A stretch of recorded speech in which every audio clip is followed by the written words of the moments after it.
Hit and ರನ್ಗೆ ಅಮಾಯಕ ಯುವತಿ ಬಲಿಯಾಗಿದ್ದಾಳೆ. ಶಿವಮೊಗ್ಗ ಜಿಲ್ಲೆ ಸಾಗರ ತಾಲೂಕಿನ ನೆಲ್ಲಿಬೀಡಿನಲ್ಲಿ ಈ ಒಂದು ಅಪಘಾತ ಸಂಭವಿಸಿರುವಂಥದ್ದು. ಬೈಕ್ಗೆ ಮರಳನ್ನು ಸಾಗಿಸ್ತಾ ಇದ್ದಂತಹ ಟಿಪ್ಪರ್ ಲಾರಿ ಡಿಕ್ಕಿ ಹೊಡೆದಿದೆ.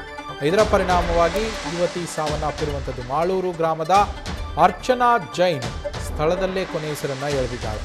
ಅರ್ಚನಾರ ತಂದೆ ನೀಲಕುಮಾರ್ ಜೈನ್ಗೆ ಗಂಭೀರ ಗಾಯಗಳಾಗಿದೆ. ಮಣಿಪಾಲ್ ಆಸ್ಪತ್ರೆಯಲ್ಲಿ ನೀಲ್ಕುಮಾರ್ ಅವರನ್ನು ದಾಖಲಿಸಿ ಚಿಕಿತ್ಸೆಯನ್ನು ಕೊಡಿಸಲಾಗ್ತಾ ಇದೆ. ಸದ್ಯ ಅಪಘಾತದ ಬಳಿಕ ಟಿಪ್ಪರ್ ಲಾರಿಯನ್ನು ಅಲ್ಲೇ ಬಿಟ್ಟು ಚಾಲಕ ಪರಾರಿಯಾಗಿದ್ದಾನೆ. ಮರಳು ಲಾರಿಗಳ ವಿರುದ್ಧ, ಈ ಡೆಡ್ಲಿ ಮರಳು ಲಾರಿಗಳ ವಿರುದ್ಧ ಸ್ಥಳೀಯರು ಆಕ್ರೋಶವನ್ನು ವ್ಯಕ್ತಪಡಿಸ್ತಾ ಇರುವಂಥದ್ದು. ಈ ಥರದ ಘಟನೆ ಇದೆ ಮೊದಲೇನಲ್ಲ ಅಂತ. KA 15-7918 ಈ ನೋಂದಣಿಯನ್ನು ಹೊಂದಿರುವಂತಹ ಟಿಪ್ಪರ್ ಲಾರಿ ಗುದ್ದಿರುವಂಥದ್ದು. ಉಡುಪಿಯಲ್ಲಿ ಹಾಸ್ಟೆಲ್ ವಾರ್ಡನ್ ಆಗಿ ಕೆಲಸ ಮಾಡ್ತಾ ಇದ್ರಂತೆ ಮೃತ ಅರ್ಚನಾ. ಇವತ್ತು ಊರಿನಿಂದ ಕೆಲಸಕ್ಕೆ ಅಂತೇಳಿ ಹೊರಟಾಗ ಈ ಒಂದು ದುರಂತ ಸಂಭವಿಸಿದೆ. ತಂದೆ ಬಸ್ಗೆ ಬಿಡೋದಕ್ಕೆ ಅಂಥೇಳಿ ಬಸ್ ಹತ್ತಿಸೋದಕ್ಕೆ ಮಗಳನ್ನು ಕರೆದುಕೊಂಡು ಹೋಗ್ತಾ ಇದ್ರು.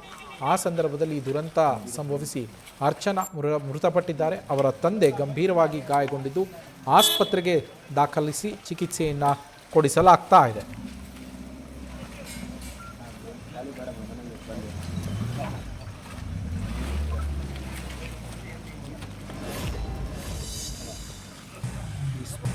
ಸ್ಪಾಟಲ್ಲಿ ಆಕ್ಸಿಡೆಂಟ್ ಆಗ್ಬೇಕಾದ್ರೆ ನಾನಿರಲ್ಲ, ಆಗಿ 5-10 ನಿಮಿಷದಲ್ಲಿ ನನಗೆ ಪಕ್ಕದ ಮನೆಯಲ್ಲಿ ಕರೆದ್ರು, ಬಂದಾಗ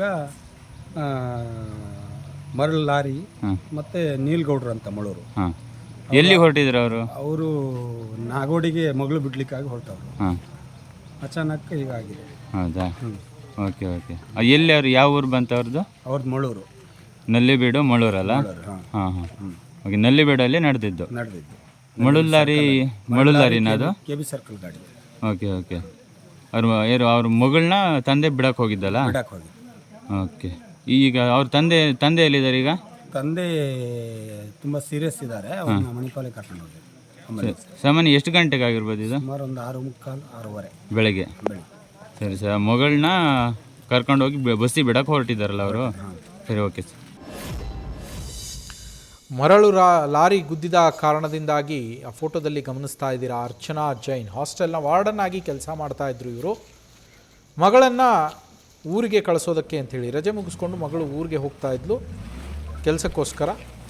ಆಕೆಯನ್ನು ಬಸ್ ನಿಲ್ದಾಣಕ್ಕೆ ಬಿಡಬೇಕು, ಬಸ್ ಹತ್ತಿಸೋದಕ್ಕೆ ಕಳಿಸ್ಬೇಕು ಅಂಥೇಳಿ ತಂದೆ ತಮ್ಮ ಬೈಕ್ನಲ್ಲಿ ಮಗಳನ್ನು ಕರೆದುಕೊಂಡು ಹೋಗುವಾಗ ಈ ದುರಂತ ಸಂಭವಿಸಿದೆ. ನಮ್ಮ ಪ್ರತಿನಿಧಿ ಪ್ರಸನ್ನ ಫೋನ್ ಸಂಪರ್ಕದಲ್ಲಿದ್ದಾರೆ. ಪ್ರಸನ್ನ, ಅರ್ಚನಾ ಜೈನ್ಲನ್ನ ಬಸ್ ಹತ್ತಿಸೋದಕ್ಕೆ ಹೋಗುವಂತಹ ಸಂದರ್ಭದಲ್ಲಿ ಮರಳು ಲಾರಿ ಬಂದು ಗುದ್ದಿದೆಯಂತೆ. ಮರಳು ಲಾರಿ ಆ ಸ್ಪೀಡಲ್ಲಿ ಬಂದು ಗುದ್ದೋದಕ್ಕೆ ಕಾರಣ ಏನಲ್ಲಿ? ಅಲ್ಲಿ ಅಷ್ಟೊಂದು ನಿರ್ಲಕ್ಷ್ಯವಾಗಿ ಚಾಲನೆಯನ್ನು ಮಾಡಲಾಗತ್ತಾ? ನವೀನ್, ಏನು ಶಿವಮೊಗ್ಗ ಜಿಲ್ಲೆಯ ಸಾಗರ ತಾಲೂಕಿನ ನೆಲ್ಲಿಬೀಡಲ್ಲಿ ಏನು ಒಂದು ಘಟನೆ ನಡೆದಿದೆ, ಇದು ಸಾಕಷ್ಟು ಒಂದು ರೀತಿಯ ದುರಂತ ಅಂತಾನೆ ಹೇಳ್ಬೋದು. ಅಂದ್ರೆ ಮತ್ತೆ ಸಾಕಷ್ಟು ಚರ್ಚೆಗೆ ಎಡೆ ಮಾಡಿಕೊಟ್ಟಿರುವಂತ ಒಂದು ಘಟನೆ ಅಂತಾನೆ ಹೇಳ್ಬೋದು. ಯಾಕೆಂದ್ರೆ ಈ ಮರಳು ಲಾರಿಗಳು ಏನ್ ಸಂಚರಿಸ್ತವೆ ಈ ಭಾಗದಲ್ಲಿ, ಅವು ಯಾವುದೇ ರೀತಿಯ ಒಂದು ಸೂಕ್ತ ಅಂದ್ರೆ ಮುನ್ನೆಚ್ಚರಿಕೆ ಕ್ರಮ ಆಗಿರ್ಬೋದು, ಮತ್ತೆ ವೇಗದ ಮಿತಿ ಇಲ್ಲದೆ ಈಗ ಚಲಿಸುವಂತದ್ರ ಪರಿಣಾಮವಾಗಿ ಈ ತರಹ ಒಂದು ದುರ್ಘಟನೆ ನಡೆದಿರುವಂತದ್ದು. ಅದರಲ್ಲೂ ಈಗ ಯಾವುದೇ ರೀತಿಯ ತಪ್ಪಿಲ್ದಿರಂತಹ ಒಂದು ಯುವತಿ ತನ್ನ ಜೀವನ ಕಳ್ಕೊಂಡಿರುವಂತದ್ದು ನಿಜಕ್ಕೂ ಒಂದು ರೀತಿಯ ದುಃಖಕರ ವಿಚಾರಣೆ ಅಂತ ಹೇಳ್ಬೋದು. ಯಾಕೆಂದ್ರೆ ಆಕೆ ತನ್ನ ಪಾಡಿಗೆ ಅವಳು ಹೋಗ್ತಿರ್ತಾಳೆ. ಇದರಲ್ಲಿ ಈ ಸಂದರ್ಭದಲ್ಲಿ ಬಂದಂತಹ ಲಾರಿ ಆಕೆಯ ಜೀವಕ್ಕೆ ಎರವಾಗತ್ತೆ. ಇದನ್ನ ಆಲ್ರೆಡಿ ಅದು ಮತ್ತೆ ಇದು ಮುಂದೆ ಬೇರೆ ರೀತಿಯ ಒಂದು ದುರ್ಘಟನೆಗೆ ಅಥವಾ ಇನ್ನೇನೋ ಅನಾಹುತಕ್ಕೆ ಕಾರಣ ಆಗತ್ತೆ ಅಂತ ಹೇಳ್ಬಿಟ್ಟು ಡ್ರೈವರ್ ಲಾರಿನ ಅಲ್ಲೇ ಬಿಟ್ಬಿಟ್ಟು ಸ್ಥಳದಿಂದ ಪರಿಹಾರವಾಗುವಂಥದ್ದು. ಇದನ್ನ ಘಟನೆ ಗಮನಿಸಿದಾಗ ಬಹುತೇಕ ಈ ಲಾರಿ ಅಕ್ರಮವಾಗಿ ಮರಳನ್ನು ಸಾಗಿಸ್ತಿತ್ತು. ಯಾವುದೇ ರೀತಿಯ ಪರವಾನೆ ಆಗಿರ್ಬೋದು, ಪರ್ಮಿಟ್ ಆಗಿರ್ಬೋದು, ಯಾವುದೇ ರೀತಿಯ ಸೂಕ್ತ ದಾಖಲಾತಿಗಳು ಇಲ್ಲದೆ ಅಕ್ರಮವಾಗಿ ಏನ್ ಮರಳನ್ನು ಸಾಗಿಸುತ್ತೆ. ಇಂಥ ಸಂದರ್ಭದಲ್ಲಿ ನಡೆಯುವಂತ ದುರ್ಘಟನೆ ಈ ತರ ಸಹಜವಾಗೇ ಇರುತ್ತೆ. ಯಾಕಂದ್ರೆ ಎಲ್ಲಿ ಸಿಗಾಕೊಂಡ್ಬಿಡ್ತೀವೋ ಅಂತ ಹೇಳ್ಬಿಟ್ಟು ಅಂತ ಇಂತಹ ಒಂದು ಸಂದರ್ಭದಲ್ಲೇನೆ ಈ ತರದೊಂದು ದುರ್ಘಟನೆ ನಡೆದಿರುವಂತದ್ದು ಈಗ ಸಾಕಷ್ಟು ಅನುಮಾನಕ್ಕೆಡೆ ಮಾಡಿಕೊಟ್ಟಿದೆ. ಜಿಲ್ಲೆಯಲ್ಲಿ ಈಗಾಗಲೇ ಮರಳಿನ ಏನು ನದಿಯಿಂದ ತೆಗೆದು ಸಾಗಾಟ ಮಾಡುವಂತ ಒಂದು ಸಮಯ ಆಯಿತು, ಅದು ಮುಗಿದು ಹೋಗಿದೆ. ಯಾಕಂದ್ರೆ ಈಗ ಬಹುತೇಕ ಎಲ್ಲ ಹಳ್ಳ ಕೊಳಗಳಲ್ಲಿ ನದಿ ನೀರು ಅಥವಾ ಹಳ್ಳ ನೀರು ತುಂಬ ಹರಿತಿರೋದ್ರಿಂದ ಮರಳು ಸಿಗಲ್ಲ. ಇಂಥ ಸಂದರ್ಭದಲ್ಲಿ ಅಕ್ರಮವಾಗಿ ಎಲ್ಲರೂ ಒಂದ್ ಕಡೆ ಸ್ಟಾಕ್ ಮಾಡಿ ಇಟ್ಟಿರ್ತಾರಲ್ಲ, ಅಂಥದನ್ನ ಸಾಗಾಟ ಮಾಡುವಂತ ಸಂದರ್ಭ ಇವಾಗ ಕಾಣಿಸ್ಕೊಳ್ಳುತ್ತೆ. ಇಂತಹ ಘಟನೆನೇ ಈಗ